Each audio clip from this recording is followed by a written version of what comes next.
नमस्कार दोस्तों, स्वागत है आपका मेरे YouTube चैनल पर। ईश्वर से मांगो मत, उन्हें अपने हिसाब से देने दो। कहानी शुरू करें इससे पहले यदि आप चैनल पर नए हैं तो चैनल को प्लीज़ लाइक, शेयर और सब्सक्राइब करना ना भूलें। तो चलिए शुरू करते हैं आज की कहानी।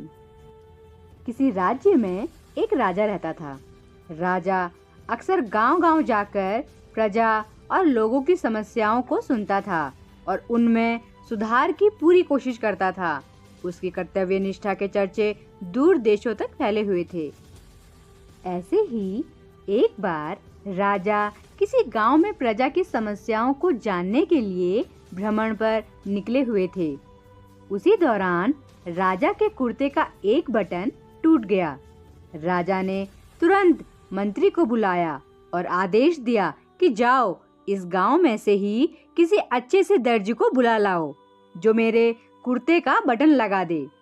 तुरंत पूरे गांव में अच्छे दर्जी की खोज शुरू हो गई। संयोग से उस गांव में एक ही दर्जी था जिसकी गांव में ही एक छोटी सी दुकान थी। दर्जी को राजा के पास लाया गया। राजा ने कहा, मेरे कुर्ते का बटन सिल सकते हो? दर्जी ने कहा, जी हुजूर, ये कौन सा मुश्किल काम है। दर्जी ने तुरंत अपने थैले से धागा निकाला और राजा के कुर्ते का बटन लगा दिया। राजा ने खुश होकर दर्जी से कहा, बताओ तुम्हें इस काम के कितने पैसे दूं? दर्जी ने कहा, महाराज, ये तो बहुत ही छोटा सा काम था, इसके मैं आपसे पैसे नहीं ले सकता। राजा ने फिर कहा, नहीं, तुम मांगो तो सही, हम तुम्हें इस काम की कीमत जरूर देंगे।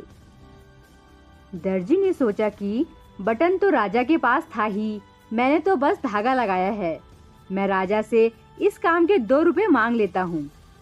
फिर से दर्जी ने मन में सोचा कि मैं राजा से अगर 2 रुपए मांगूंगा तो राजा सोचेगा कि इतने से काम के इतने सारे पैसे मांग रहा है, कहीं राजा ये ना सोचे कि बटन लगाने के मेरे से 2 रुपए ले रहा है तो गांव वालों से कितना लेता होगा ये दर्जी।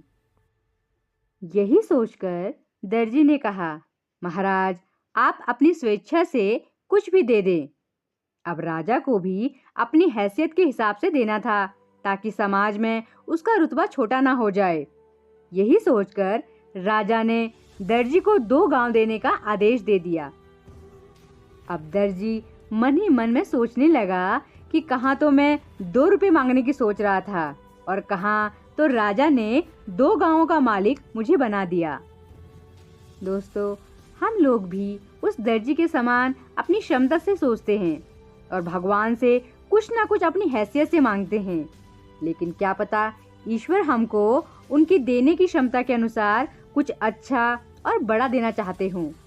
गीता में भगवान श्री कृष्ण ने भी कहा है कि कर्म करो, फल की इच्छा मत करो। जब आप भगवान पर सब कुछ छोड़ देंगे तब वह अपने हिसाब से आपको दे देगा।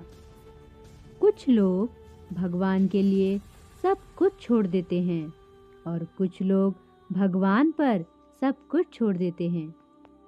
कहानी पसंद आई हो तो चैनल को प्लीज लाइक, शेयर और सब्सक्राइब करना ना भूलें। Thanks for watching.